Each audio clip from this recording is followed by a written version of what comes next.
A torcida do Grêmio conseguiu algo inédito na tarde deste sábado. A gente conseguiu empatar um jogo que era para ser derrota. E não foi um jogo qualquer, foi um Grenal. Sim, o Grêmio empatou esse jogo graças à sua torcida. E eu já vou explicar por que isso aconteceu. Fato é que foi um Grenal ruim tecnicamente, horroroso. Os dois times, né, estão em fases horrorosas, então acho que isso explica um pouco o nível da partida. Mas o Grêmio ainda assim conseguiu ser pior que o Internacional. O Grêmio conseguiu jogar menos, criar menos, finalizar menos, tudo. O Grêmio conseguiu ter menos vitória pessoal. Eu acho que o Grêmio não teve praticamente vitória pessoal ali dos jogadores de linha, sabe?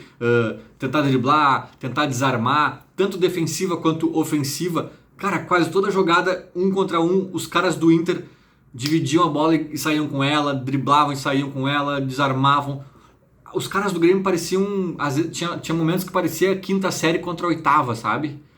Eu não sei o que pega, se é anímico, se é físico, se é tudo, né? Se é uma herança maldita que o Filipão recebe de um time bagunçado, que também as individualidades acabam se atrapalhando, né? No meio da bagunça. Eu não sei exatamente o que é, mas foi uma atuação...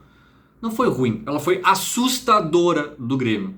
Se fosse contra um time minimamente melhor que o Inter, né? O time do Inter até não acho tão horrível no papel, assim, se tu olhar os nomes dos jogadores, mas vem no momento ruim também, e não é um time tecnicamente ótimo, e mesmo assim o Grêmio conseguiu dar graças a Deus quando o juiz apitou em 0-0. Por que eu digo que esse empate se deu graças à torcida do Grêmio? Porque esse empate, meus amigos, minhas amigas, podem colocar na conta de Gabriel Chapecó. Gabriel Chapecó só estava jogando essa partida graças à sua torcida. Ah, se não fosse o torcedor, seria quem então? Seria uma contratação? Seria um outro goleiro bom de outro time? Um cara, né, apresentado nessa temporada? Não. Se não fosse pela torcida do Grêmio, o goleiro que teria jogado seria Paulo Vitor. É isso mesmo, Paulo Vitor. Imaginem o Paulo Vitor nesse jogo. Era pelo menos 2-0 pro Inter, né? Talvez uns 4 ali poderiam ter entrado, porque a gente conhece bem o Paulo Vitor. Paulo Vitor, que segundo o Marcos Herrmann é um dos melhores goleiros do Brasil. É um cara que tem a nossa confiança e que vai jogar e que nós vamos apostar nele. Só não apostaram porque não aguentaram a pressão da torcida.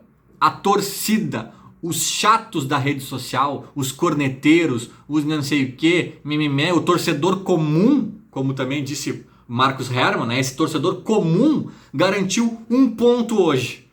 Garantiu 1 ponto hoje. E esse torcedor nem sabia que o Chapecó talvez pudesse ser tão bom assim. A gente não tinha tanta amostragem, né? Era meio que uma incógnita. Só que a gente já tinha certeza do óbvio, de que Paulo Vitor não dava. E a nossa direção vem sendo tão incompetente no futebol ultimamente, que nem essa obviedade, esse óbvio ululante, ela consegue ver. Imagina formar um time competitivo. Não, o que a direção do Grêmio vem fazendo desde 2017 é degradar o elenco ano após ano, perdendo peças boas e repondo com muito piores, com diagnósticos horríveis das carências do time e diagnósticos piores ainda das contratações que fazem. E não adianta dizer que não tem dinheiro. Tem uma lista de contratações ali de ano após ano, dá 40 milhões, 50 milhões em contratações. Cada ano vem um pacote considerável, um gasto considerável. Mas quando se gasta mal, aí que o bicho pega, né? Se gastasse pouco com criatividade e competência, a coisa estaria melhor, a gente não estaria nessa situação. Esse time ele é mais condizente, como eu falei até em outra oportunidade, ele é mais condizente com o Sport Recife do que com o Grêmio. E não vou ficar dizendo aqui com tanto respeito ao Sport Recife, não, cara, não estou desrespeitando ninguém, o Grêmio é muito maior que o Sport Recife, só que me faltava ter que justificar isso, né?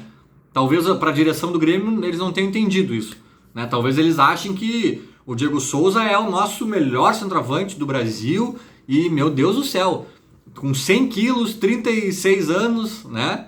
Cara, eu adoro o Diego Souza, eu adoraria ter esse cara no meu banco de reservas, né? Mas ele já veio, já surpreendeu, já deu frutos melhor que todo mundo imaginava.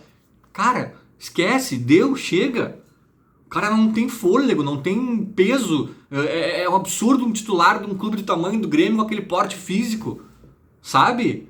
Eu não tô botando a culpa no Diego Souza, a idade cobra um preço. O cara não se desloca mais com a bola, sem a bola não acontece mais nada. É só se alguém carimbar na cabeça dele. A gente não tem o Arce, desculpa, a gente não tem o Arce, né? Então fica difícil. Aliás, pelo contrário, a gente tem um elenco bem frágil em várias posições. Então foi um Grenal horroroso, que é óbvio que não cai na conta de Luiz Felipe Scolari. A gente pode aqui discutir se tinha que jogar A, B, C, D. Cara, não interessa. Qualquer coisa que ele fizesse não fugiria muito do que a gente viu. E diga-se de passagem, o que ele fez de mais diferente foi colocar o Fernando Henrique no jogo e eu gostei. Assim como o Filipão estreou em 2014 no Grêmio, colocando o Wallace, né, o volante também, o Wallace no jogo, só que naquela ocasião ninguém sabia quem era o Wallace. Ele meio que promoveu o guri e colocou num Grenal, assim, sabe? O Fernando Henrique a gente já sabia, já tinha visto uma coisinha ou outra. Mas mesmo assim, muito pouco, né? O Filipão chegou e botou ele de titular no Grenal, e eu gostei disso, né? Agora, claro, o Filipão ainda vai conhecer melhor o grupo, ainda vai pedir reforço, ainda vai entender, ainda vai conseguir ousar mais. Ele foi muito conservador nesse jogo e é natural, né? A questão de fazer 1 ponto ou 0 muda pouco. Mas não é tão pouco não. Não é tão pouco não. No final das contas, quem se salva de rebaixamento pode ter certeza que uns empates a mais ou a menos ali fazem toda a diferença, tá? Mas a questão do Grenal implica mais ainda do que o ponto necessariamente do empate, implica na questão anímica, né? Tu perder um Grenal é catastrófico, né? Empatar, ok, tá, empatou, agora respira, uma semana para treinar, bola para frente, vamos que vamos, né? Então foi isso, um Grenal em que a gente não conseguiu ver nada, né? O Douglas Costa ainda muito fora de ritmo, mas o Douglas Costa é um cara que ainda vai melhorar, né? Ao contrário do Diego Souza, por exemplo, que é um cara que, cara, é dali pra baixo, né? É dali pra baixo, ele já não é que ele tá muito tempo sem jogar, não, ele tá jogando inclusive, mas é que é outra condição, sabe? O Alisson, eu não gostei de o Filipão ter deixado ele o jogo inteiro também como titular. Eu até não odeio o Alisson, como muito gremista aí fala e critica. Eu acho que ele tem seu valor como uma peça de elenco e tal, interessante, às vezes até para ser titular, dependendo da nhaca que a gente se encontra, né? Mas agora ele vinha também de muito tempo sem jogar, sem ritmo. Chega uma hora que isso cobra um preço. Eu acho que para ficar o jogo inteiro não era o caso.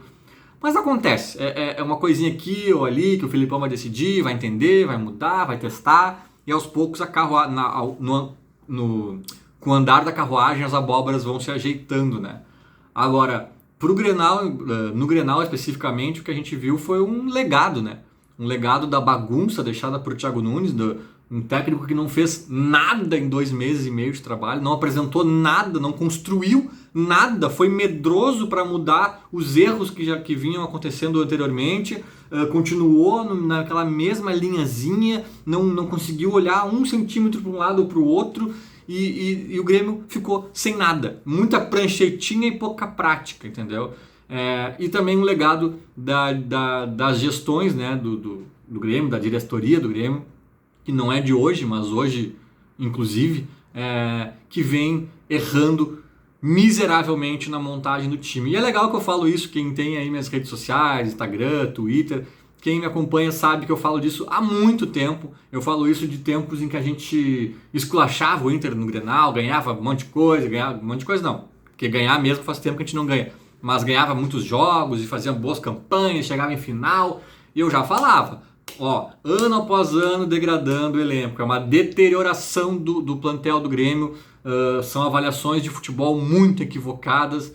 Eu venho falando, aí o Cebolinha nos salva, aí o Renato blinda o grupo, aí não sei o que, papapá. Foi chegar um Thiago Nunes, pum, tudo veio abaixo, sabe? O Grêmio estava sendo equilibrado por um palito de dente, né? As incompetências estavam sendo empilhadas em cima dessa bandeja que estava equilibrada num palito de dente.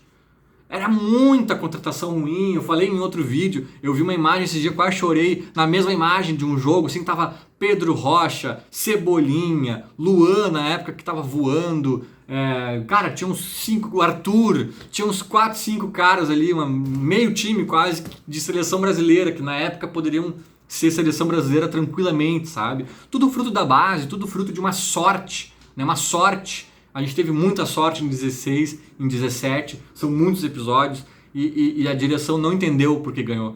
Ela achou que ela foi genial, foi incrível e que ninguém entende mais de futebol do que ela.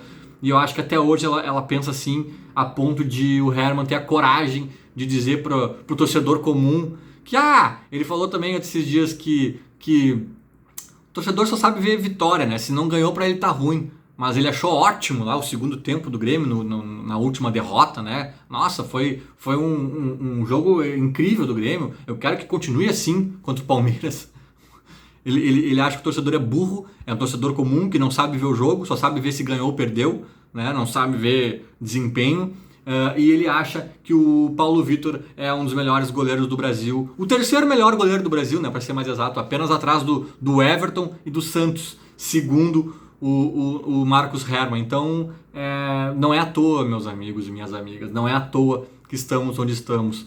Como diz o livro aquele, a bola não entra por acaso, mas ela também não deixa de entrar por acaso.